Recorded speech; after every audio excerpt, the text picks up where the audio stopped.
Hi, I'm KS Garner, and you're listening to the Solo Nerd Podcast.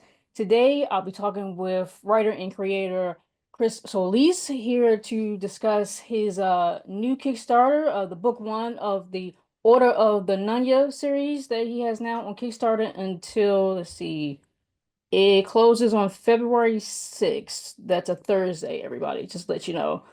But welcome, Solís. Hi, good to be back. Always glad to talk comics with you. You as well. And thank you for coming back. I appreciate it. But who is Chris Solis, aka Solis, in his own words? Yeah. I am a writer and now indie publisher of comic books.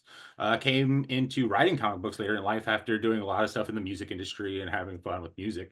I figured writing all the words that I did, I was able to just kind of shuck off a lot of the bad words and move away and start writing stories. It really got me into a nice community of people joining Scott Snyder's comic writing class when he started his Substack, and that's where I found a lot of my collaborators now. And from there, we've just been trying to get comics out in the world. Sequential art is beautiful in all its story creating and method making ways. It's nice to add to that and bring our own flavor. Mhm. Well, I don't think I've asked you this before because I know you mentioned this Zack Snyder class that you took. But when you're working in the music industry and before you got into the class, were you writing before? Was you always have you always been doing comics? It's just, I guess the class gave you more confidence and then you went further into it. I was never story focused writing. Like I'd write poetry Hmm. and actual song lyrics. So I was writing music. I wrote two bands worth of music. And I figured like that was my testing the waters of just writing words that made sense to me and getting used to that. And after all of that, it just felt right to like finally find stories that were in me that I don't know. They always feel like they came out of nowhere, but it's just a funneling of things that I love into things that else that I love. So I don't know. I love the same way that music I came from was a collaborative thing. It's not production. It's not producers sitting in a room with a bunch of plugins. It was a band getting together, knowing their part, and then trying to make the best thing that they can possible. Same thing with comics. You have an editor, a writer, artists that all put their own flair, their own flavor on all of it that kind of really complements each other. And through that, I've fallen in love with that creation. And Hmm. always having the love of comics growing up, it just seems perfect home to grow up into. We'll get to the collaborative process on our next question. But the Order of the Nunya, where did this come from? I like to come up with 5 ideas a week just to keep myself. They're not all fresh, they're not all great, but some of them just really stick to me, and Mhm. that's kind of where this came from. Where I was just rattling off things of different, I don't know, just aspects of sci-fi things that I could use and want. After that, I saw a anthology that was a punk rock inspired anthology, and from there, I wrote the first story of Orchestra, which is the story that's actually in our Kickstarter 30-page book, um, Baby Steps Punk. She comes out and kind of is against her whole little structure of the Order of the Nun-Ya, but is still doing everything she can to help people and kick butt and do this stuff. And she unravels this whole little planet of essentially child labor and Mhm. figures out what's going on there. And we get to see like the rest of the nuns show up, support her. And it's a really great opening story because you get to see pretty much what we're all capable of, but also teases a lot of what's going to happen. It's really fun. There's 3 stories in the Kickstarter book right now, which also just kind of highlights individual nuns. So the first one is Orchestra. Then we have Viola and Treble, which are all Starburst nuns. We have different classes of nuns within the order. And these are kind of like the Marines. They go in there, they have to do everything by themselves in secrecy. They're half ninja, half astronaut, all engineers. They're all super smart, super capable, but they do everything by themselves until it gets out of control. And that's when they'll call in backup. And they have transports, they have people that have gigantic weapons. So these nuns that we call the binary novas always come in with giant cannons, and we get to see a lot of Mhm. that kind of fun stuff. It's very pulpy. We took a lot of inspiration from 2000 AD stories, just random kind of villains, different aspects of what these nuns can encounter in different societies, especially in broad genre basis space. Like you can have any story you want, just on a different planet. So it's really fun to mess around with that. But then later on, like these are our number zeros, volumes 1 and 2 in Kickstarter that we're going to be doing. Right now, we're on number 1, volume 1, but it's just kind of capturing where the nuns are at now, how the order operates. And from there, we have another story that's going to grow. And Aubrey, my editor, Aubrey Lynn Jeppson, showed me Gail Carriger's The Heroine's Journey, which is, if you know anything about writing, there's The Hero's Journey, which is Scott Campbell's, and he grafted it onto a lot of stuff, gave us Star Wars and a whole bunch of things of the individual hero. But The Heroine's Journey looks at like classic literature and everything and analyzes a heroine's role in it, but how they go about winning things is completely different, and it's more communal. Harry Potter is actually a prime example of exactly kind of the rhythm that we're going for. Of you find somebody new, you don't really know them, but then you learn to work together. That actually strengthens the whole kind of resistance together. And we like that vibe. We like going with that. So that's inspired a lot of this writing and where we're headed with this book. We do have a lot of story to go through, but right now it's just kind of fun sci-fi pulp. And this books are really enticed to get incentivized to get people enticed by them, and then find out what these nuns are really going to get into. So I kind of want to ask like a world building question, but I guess you kind of answered it already. I guess as far as like we're introduced to the nuns and their missions and how they go in there to, you know, kick butt and defeat the evil, you know, big bag evil guy. And then later it's more of the expansion on the world building. It kind of reminds me of, I mean, this is probably a poor example of Adventure Time. Are you familiar with Oh that yeah, show? I love Okay. Jonah, So Jake, and all the it's, rest. or like even like maybe Steven Universe, where it's like you just kind of are thrown into it initially, and then eventually as the series goes on, there's like little, sometimes there's like little Easter eggs thrown in there, or even as full episodes sometimes of um an expansion on the world building, like how this stuff came to be, and maybe like origin stories and whatnot. So is that something we can be expecting? Exactly what we're going to be going into, Okay. because we feel it as a series that has a lot of potential to tell these different kinds of stories with the Mhm. pulp aspects of it. We definitely love that idea where each nun has their own adventures, and they can definitely fill time no matter how we want to jump into their lives. It will have a broader story and a real line through the, like, the orchestra is one now challenging the order of the Nun-Ya, of like how they operate. She wants to expand, she wants more people, she wants people to actually be able to retire in peace, and that's something that's not really happening. Everybody's stressing themselves out, pushing themselves to their limits, trying to be the savior so nobody else has to put themselves out there, which is kind of their goal, you know, to make sure nobody else has to suffer. So it's all in line, but it's also very hard to understand, like, we have to kill ourselves to make sure other people are taken care of. It's very self-defeating when you're trying to do this for others. So it's, you know, the firsthand of what's going on basically in the world right now, of the first responders, you know, getting burnt out super quick because they thought they were going to be saving people, and now they're getting, you know, all types of things pushed on them that they never thought they'd have to handle and or deal with. It's just that little aspect. But a big thing that's going to be like leadership in general is how much do you push people, how much do you ask from them to really give, that should be comfortable. Like, we're now far enough in the future, and now the story even farther in the future, where people shouldn't really have to be working super hard. You know, we could lose a lot of the labor to technology and be better off if we just kind of had supplemental income, things of that nature, universal health care, all the countries that do have it. But yeah, these kind of things. That's my leftist leaning and has a little bit backstroke to the story, but it's definitely just trying to help people, trying to do the best that they can as nuns inspired by an old photograph in space. You know, it's still fun. But yeah, there's definitely origin stories to come. The Mother Superior character, who is the, like, the overall leader of the Order of the Nun-Ya, has her own story and her own group. This is now the third generation of the Order of the Nun-Ya, so she has stories also before her. And there's always things to go into that's just really fun pulp sci-fi goodness in space, you know, fighting blobs, fighting weird little terrors or full-on clones of themselves. Who knows where it could really go? But we do have our real, like, direction that we're going with that, and the heroine's journey to go with it. it's gonna be a lot of fun, a lot of Mm. inspirational spots. So I just got this like random question in I love those. in my head. So, and you don't, I mean, if you don't feel comfortable with answering, that's fine.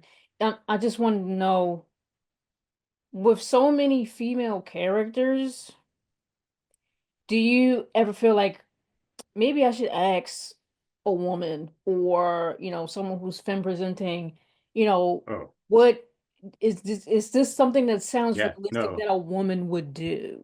Like, I'm so glad you asked that question because yeah, that is something I struggle with a lot as just general, cis male, let alone white looking and all the rest of it. It's all very presenting to myself, which is like, is this my story to tell?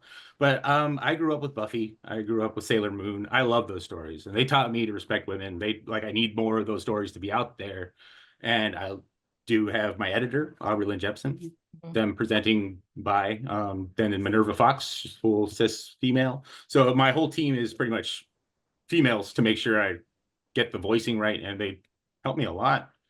I never shy away from any of their input and everything else. So I love that I present the world as a broad spectrum with also having that in my creators and co-collaborators.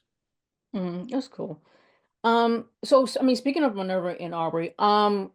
how has the collaborative, uh collaboration. Yeah. How has that gone? How did you go about working with them? Like I know you worked with Aubrey before, but like people who don't know, how did that come about working with Minerva and Aubrey? And isn't there another, it's just them two, right? Or is it someone else?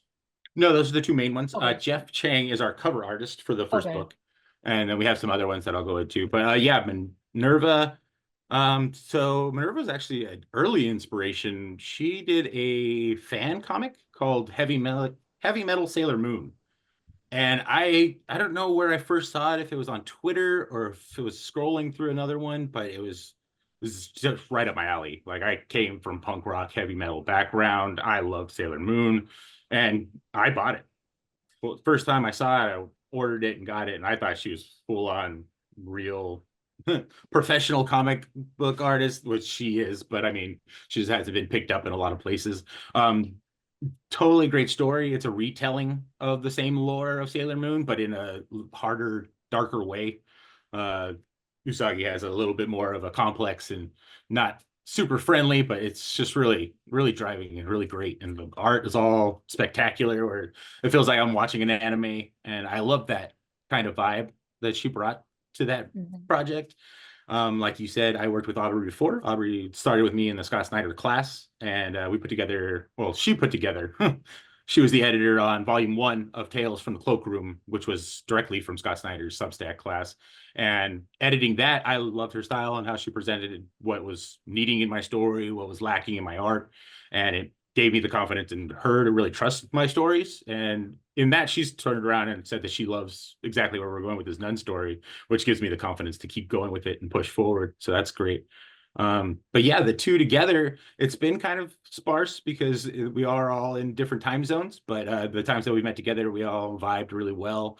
All of the same jokes that we send in memes is always fun. But just it's getting started, and it's a great team that I can't wait to see what happens and grows, because we just need more time together and a reason to really dedicate ourselves with some funding to really Mhm. drive us and put this all together. But it's a great team that's been pretty much put together online, but for the most part, it's super strong.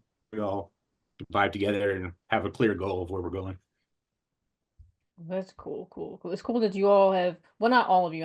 I don't know how many people were in that class, but at least that you and Aubrey have kept in touch with in the class and collaborated multiple times. Yeah, yeah. And then she also has Ari Gross. Uh, I believe he's been on your show. And then yeah, CK Carpenter, also an editor on the Unseen and Heard, which Aubrey's currently doing a lot of work on. And yeah, yeah, there's a lot of good people that came out of that class that I'm still really excited to work with. So the Kickstarter, I guess like what rewards are available for potential backers? Yeah, we have the actual physical book, which is a 36-page book Mhm. with a little bit of back matter, but 30 page of story. Um, Really great. The cover art by Jeff Chang, you can find on Instagram, Jeff Chang Comics. A lot of littler things, kind of. We got a bookmark with still the same Jeff Chang art, and then we have a set of chibi stickers by on Instagram. The handle is Steamed Yams, which I always laugh at because that's awesome. But Chargans is the handle that she goes by, and she does amazing chibi little art. Her Namor and Shuri kind of comics she does is adorable. And I highly suggest anybody go check her out on Instagram because it's just fun, cute stuff. But she's also a great artist. And she did the chibi stickers for us, 2 little orchestras. They come in a pack, or you can get them individually. Then we have a commission tier with Minerva that will give you a digital commission of anything that you choose. Will prompt you through email and ask what you would like her to draw, and she will send you back a digital 8x10 commission that it could be anything that you really like. If you ever see her art, she does very ranging stuff from Warhammer 40K things all the way through that's the one that I can't think of. I want to say It's Sword Art Online, but it's so no. yeah, I'm looking at But one. I a think lot of it's anime stuff. But yeah, yeah. yeah, the anime is what I'm looking at right now. Mm-hmm. So that's really great. Past that, you can get an actual original page of art from the Order of the Nun-Ya. The orchestra book has 10, so we decided to add 3 pages worth that we think really pop and will really stick out if they ever become collectibles, but are just really great pieces of art to hold on to. I'm hoping that I can still get one of those or another page after the Kickstarter succeeds. Then we also have a nice little creator goal that I've been trying to work into every campaign that I do, which is a round of editing, this time with Aubrey Lynn Jeppson on a pitch document. A lot of people want to get their stuff as clean and clear as possible to present to publishers, artists, other collaborators. And this is a way to make sure that you're at least on the right track. You're able to shine up the comic. If the pitch includes the pages, she'll give you comments on that. But 2 to 4 page comic pitch. She'll go over with you twice, once for revisions, the other time to see how it succeeds. And that's always fun just for encouraging more people to make comics. I don't know. Some of the greatest comics are come out of left field, and it's so great to see the creators that just shine out of nowhere.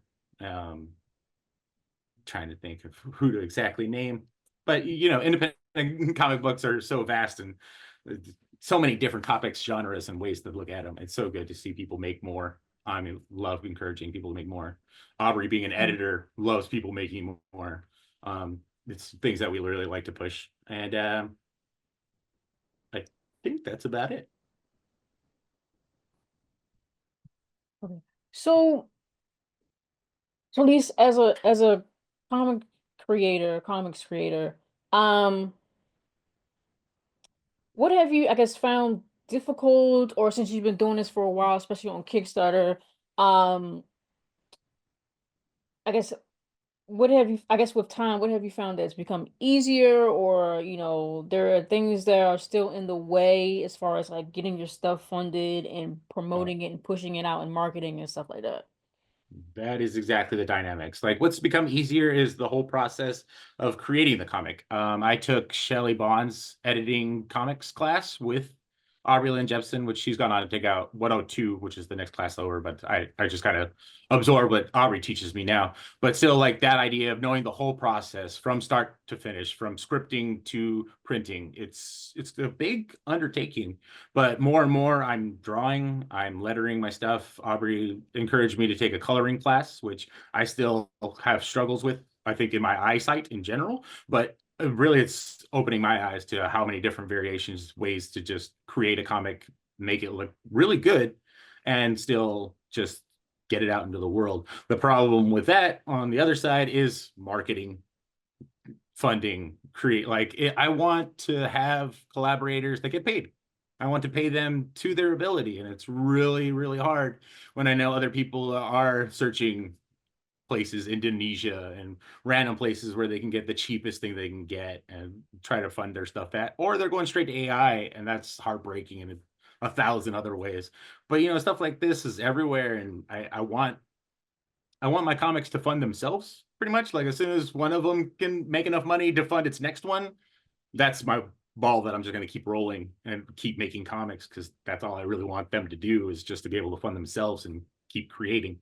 But more and more, it's turning into marketing and making sure I make posts and Mm-hmm. writing copy and all these other things that I never thought like as a creative I wanted to do, but I want to get this book out there. I want people to read it. I love the characters. The more I get into them, I want that to carry over. So if it's got to be me, I'm going to do it. But man, it'll be nice just to have the funding to like not have to worry about my own pocketbook and stuff getting into this stuff. So in that, I've started the LLC, Solís Sequentials, and I'm gonna push it as far as I can.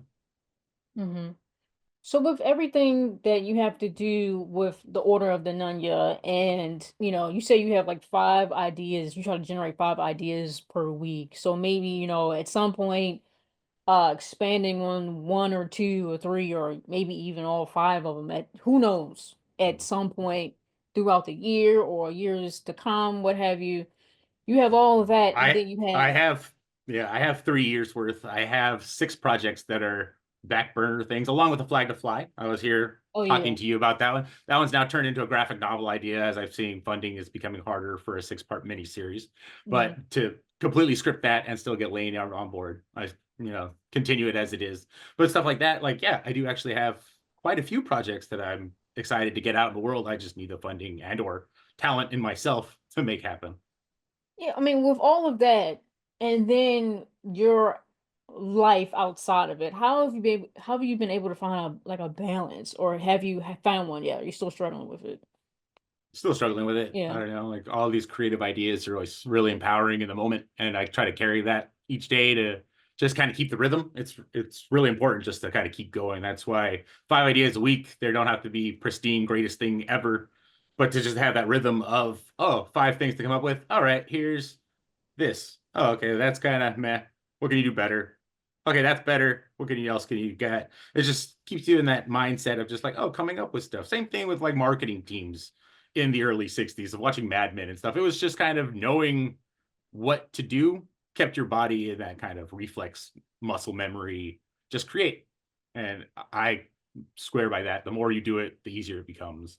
But knowing what ideas are good, which ones to go with, that's a collaborative also kind of feel of talking with people just about your ideas, writing groups, whatever. Is some things stick with you, and that's how and that a lot of that has been what I've really grafted onto. No matter what people say, it's just no, this one's still kind of hanging around me. I still like this, and I have stuff about robots fighting that takes elements of my stage build things. I have random stuff like Silver Surfer kind of space operas that Hmm. should still come out. And I'm really excited just to make stories. I don't know.